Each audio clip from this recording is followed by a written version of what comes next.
ನಿಮ್ಮ ವಯಸ್ಸು ಹಿಂದಕ್ಕೆ ಹೋಗುತ್ತೆ. ನೀವು 20 ವರ್ಷ ಯಂಗಾಗಿ ಕಾಣಿಸ್ತೀರಾ ಅಂದರೆ ಏನು ಗೊತ್ತಾ? ನಾವು ಮುಖಕ್ಕೆ ಹಚ್ಕೊಂಡ್ರೆ ಕ್ರೀಮ್ಸ್ ಎಲ್ಲ ಒಂದು 20% ಅದರಿಂದ ನಮಗೆ ಬೆನಿಫಿಟ್ ಸಿಗುತ್ತೆ.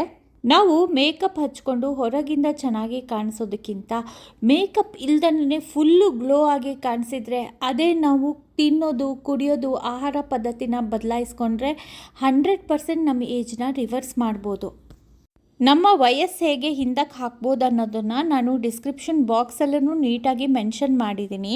ಡಿಸ್ಕ್ರಿಪ್ಷನ್ ಬಾಕ್ಸಲ್ಲಿ ಏನು ಬರ್ತಿದೆ ಅಂತ ಓದೋದ್ರಿಂದ, ಸಬ್ಸ್ಕ್ರೈಬ್ ಮಾಡೋದ್ರಿಂದ, ವಿಡಿಯೋಕ್ಕೆ ಲೈಕ್ ಕೊಡೋದ್ರಿಂದ ನಮಗೇನು ಹಣ ಬರಲ್ಲ. ನಾನು ಯಾಕೆ ಡಿಸ್ಕ್ರಿಪ್ಷನ್ ಬಾಕ್ಸ್ ಓದಿ ಅಂತೀನಿ ಅಂದರೆ, ನಾವು ಇದ್ರ ಬಗ್ಗೆ ತಿಳ್ಕೊಂಡಾಗ ನಮ್ಮ ಬಾಡಿಲಿರೋ ಸೆಲ್ಸ್ ಎಲ್ಲ ತುಂಬ ಬೇಗ ರಿಯಾಕ್ಟ್ ಮಾಡುತ್ತೆ. ನಾವು ಏನೋ ಗೊತ್ತಿಲ್ಲದಲೇ ಅದನ್ನು ಕುಡಿಯೋದಕ್ಕಿಂತ ಗೊತ್ತಿದ್ದು ಅರ್ಥ ಮಾಡಿಕೊಂಡು ನಾವು ಕುಡಿದಾಗ ನಮ್ಮ ಮೈಯಲ್ಲಿರೋ ಜೀವಕೋಶಗಳು ಕೂಡ ಅದನ್ನು ಬೇಗ ಅರ್ಥ ಮಾಡಿಕೊಂಡು ಈ ಜ್ಯೂಸು ತುಂಬ ಪವರ್ಫುಲ್ಲಾಗಿ ನಿಮಗೆ ಕನ್ವರ್ಟ್ ಆಗುತ್ತೆ. ನಿಮಗೆ ಈ ಜ್ಯೂಸ್ ಬಗ್ಗೆ ಹೇಳಬೇಕಂದ್ರೆ, ಈ ಮಗುವಿನ ತಾಯಿ ಡೈಲಿ ಈ ಜ್ಯೂಸ್ ಕುಡಿದು ಮಗುಗೆ ಹಾಲು ಕೊಡ್ತಾಯಿದ್ರು. ಅಷ್ಟಕ್ಕೇ ಈ ಮಗುದು ಕೂದಲು ಉಗುರು ಎಲ್ಲ ಎಷ್ಟು ಚೆನ್ನಾಗಿ ಬೆಳೀತು.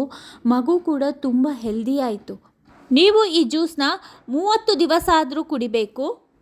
ಒಂದೇ ಥರ ಜ್ಯೂಸ್ ಕುಡಿಬೇಕಂತ ಇಲ್ಲ. ಇದರಲ್ಲಿ ಬೇರೆ ಬೇರೆ ಜ್ಯೂಸನ್ನು ನಾನು ಡಿಸ್ಕ್ರಿಪ್ಷನ್ ಬಾಕ್ಸಲ್ಲಿ ಕೊಟ್ಟಿದ್ದೀನಿ ನೋಡಿ. ವಯಸ್ಸನ್ನ ಹೇಗೆ ಹಿಂದಕ್ಕೆ ಹಾಕ್ಬೋದು, ನಿಮ್ಮ ಆರೋಗ್ಯನ 20 ವರ್ಷ ಹಿಂದಕ್ಕೆ ಹೇಗೆ ತಗೊಂಡು ಹೋಗ್ಬೋದು ಅನ್ನೋದನ್ನು ಒಂದೇ ವಿಡಿಯೋದಲ್ಲಿ ಹೇಳೋಕ್ಕೆ ಆಗಲ್ಲ. ನಾನಿಲ್ಲಿ ಬೂದು ಕುಂಬಳಕಾಯಿ ಮತ್ತು ನೆಲ್ಲಿಕಾಯಿ ಜ್ಯೂಸನ್ನ ತೋರಿಸಿದ್ದೀನಿ. ಅದು ಸ್ವಲ್ಪ ಶೀತ ಇರುತ್ತೆ.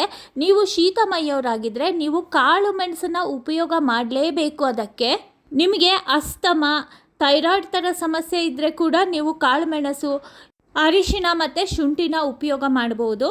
ನಾನು ಇನ್ನೊಮ್ಮೆ ಹೇಳ್ತಾ ಇದ್ದೀನಿ, ಜ್ಯೂಸ್ ಮಾಡಲಿಕ್ಕೆ ಮುಂಚೆ ಡಿಸ್ಕ್ರಿಪ್ಷನ್ ಬಾಕ್ಸ್ನಲ್ಲಿ ಏನು ಬರೆದಿದೆ ಓದಿ.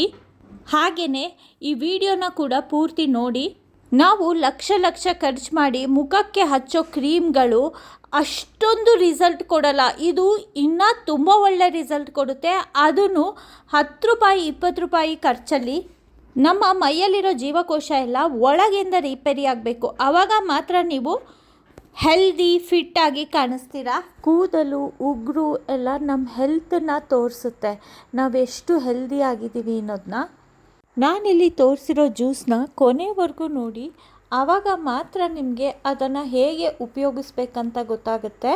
ಸದ್ಗುರು ಅವ್ರದ್ದು ನೀವು ಸುಮಾರು ವಿಡಿಯೋ ನೋಡ್ಬೋದು. ಈ ಜ್ಯೂಸ್ ಬಗ್ಗೆ ಹೇಳ್ತಾ ಇರ್ತಾರೆ.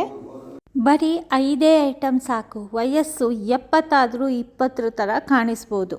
ಕುಂಬಳಕಾಯಿಯ ತಿರುಳು, 7ರಿಂದ 8 ನೆಲ್ಲಿಕಾಯಿ, ಹಸಿ ಅರಿಶಿನ, ಶುಂಠಿ ಮತ್ತು ಕಾಳು ಮೆಣಸು ಎಲ್ಲನೂ ಮಿಕ್ಸಿ ಜಾರ್ ಒಳಗಡೆ ಟ್ರಾನ್ಸ್ಫರ್ ಮಾಡಿಬಿಟ್ಟು ನೀರು ಹಾಕಿ ಚೆನ್ನಾಗಿ ಗ್ರೈಂಡ್ ಮಾಡಿ ನೆನ್ಪಿಟ್ಕೊಳ್ಳಿ. ಈ ಜ್ಯೂಸನ್ನ ಸೋಸಿನೇ ಕುಡಿಬೇಕು. ಯಾಕೆಂದರೆ ಕುಂಬಳಕಾಯಿ ಬೀಜಗಳನ್ನೂ ಸಹ ಇದಕ್ಕೆ ಹಾಕಿರ್ತೀವಿ. ನೋಡಿ, ತುಂಬಾ ಸಿಂಪಲ್ಲು, ಮಾಡೋದು ಕೂಡ ತುಂಬಾ ಈಸಿ, ಖರ್ಚು ಕೂಡ ಅತಿ ಕಡಿಮೆ ಖರ್ಚಲ್ಲಿ ನೀವು ತುಂಬ ಹೆಲ್ದಿಯಾಗಿರೋ ಲೈಫ್ ಸ್ಟೈಲ್ ಲೀಡ್ ಮಾಡ್ಬೋದು. ಆದರೆ ನೆನ್ಪಿಟ್ಕೊಳ್ಳಿ, ಕಂಟಿನ್ಯೂಸ್ ಆಗಿ ಮಿನಿಮಮ್ 28ರಿಂದ 30 ದಿವಸ ಕುಡಿಲೇಬೇಕು. ನೀವು ಶೀತ ಮೈಯವರಾಗಿದ್ದರೆ ಎವ್ರಿ ಆಲ್ಟರ್ನೇಟಿವ್ ಡೇಸ್ ಕುಡಿಬೋದು. ಇದನ್ನು ನೀವು ಗಿಡಗಳಿಗೆ ಹಾಕ್ಬೋದು. ಈ ರೀತಿ ನೀವು ಅಂದ್ಕೊಳ್ಳೇಬೇಡಿ, ಏನಪ್ಪ ಇದು ಕುಂಬಳಕಾಯಿ ತಿರುಳು ಮತ್ತು ಬೀಜದಿಂದ ಜ್ಯೂಸಾ? ಹೌದು, ನೀವು ಸಾಂಬಾರು ಮಾಡಿ ಬಿಸಾಡಲಿಕ್ಕೆ ಇಟ್ಟಿರೋ ಈ ಕುಂಬಳಕಾಯಿ ತಿರುಳು ಮತ್ತು ಬೀಜ ತುಂಬಾ ಪೋಷಕಾಂಶಗಳನ್ನ ಹೊಂದಿರುತ್ತೆ. ಕುಂಬಳಕಾಯಿ ಬೀಜದಲ್ಲಿ ಒಮೆಗಾ ಫ್ಯಾಟಿ ಆ್ಯಸಿಡ್ಸ್ ಇರುತ್ತೆ. ಇದೇ ಥರ ಫ್ಯಾಟಿ ಆ್ಯಸಿಡ್ಸ್ ನಿಮಗೆ ವಾಲ್ನಟ್ಟಲ್ಲೂ ಸಿಗುತ್ತೆ. ಬೂದು ಕುಂಬಳಕಾಯಿ ತಿರುಳು ಫೈಬರ್ದು ಗಣಿ ಅಂತಲೇ ಹೇಳ್ಬೋದು. ನಮ್ಮ ದೇಹಕ್ಕೆ ತುಂಬ ಉಪಯೋಗ ಆಗುತ್ತೆ.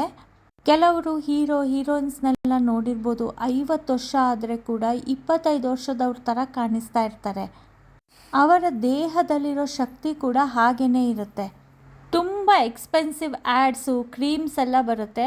ಅದನ್ನೆಲ್ಲ ಹಚ್ಕೊಂಡು ಹೊರಗಡೆಯಿಂದ ನಾವು ಚೆನ್ನಾಗಿ ಕಾಣಿಸ್ತೀವಿ ಅನ್ನೋದು ಒಂದು 10% ಕರೆಕ್ಟಾಗಿ ಇರುತ್ತೆ ಅಷ್ಟೇ. ಇನ್ನು 90 ಭಾಗ ನಾವು ತಿನ್ನೋ ಆಹಾರದಲ್ಲಿ ಇರುತ್ತೆ. ಈ ಜ್ಯೂಸನ್ನ ನೀವು ಯಾಕೆ ಸೋಸಬೇಕಂದ್ರೆ, ಕುಂಬಳಕಾಯಿ ತಿರುಳು ಬೀಜನೆಲ್ಲ ಗ್ರೈಂಡ್ ಮಾಡಿರ್ತೀವಿ. ಅಕಸ್ಮಾತ್ ಸಡನ್ನಾಗಿ ಕುಡಿದ್ರೆ ಅದು ನಮಗೆ ಚುಚ್ಕೊಳ್ಬಾರ್ದು ಅನ್ನೋ ಉದ್ದೇಶದಿಂದ ಸೋಸಬೇಕಷ್ಟೆ. 1-2 ಸರಿ ಹೀಗೆ ನೀರು ಹಾಕಿ ಮಿಕ್ಸ್ ಮಾಡಿ ಸೋಸ್ಕೊಳ್ಳಿ. ನೋಡಿ ಎಷ್ಟು ಒಳ್ಳೆ ಪವರ್ಫುಲ್ ಆ್ಯಂಟಿ ಆಕ್ಸಿಡೆಂಟ್ ಜ್ಯೂಸು ರೆಡಿ ಆಯಿತು ಅಂತ. ಡಿಸ್ಕ್ರಿಪ್ಷನ್ ಬಾಕ್ಸಲ್ಲಿ ಹಾಕಿರೋ ಲಿಂಕ್ಗಳನ್ನೂ ನೀವು ಚೆಕ್ ಮಾಡ್ಕೊಳ್ಳಿ. ವಾರದಲ್ಲಿ ಒಮ್ಮೆ ಆದರೂ ಬೂದ್ ಕುಂಬಳಕಾಯಿ ಸಾಂಬಾರು ಮಾಡಿ. ಇದರಲ್ಲಿ ಖರ್ಚು ಕೂಡ ಕಮ್ಮಿ, ನಿಮಗೆ ಹೆಲ್ತ್ ಕೂಡ ತುಂಬ ಚೆನ್ನಾಗಿರುತ್ತೆ.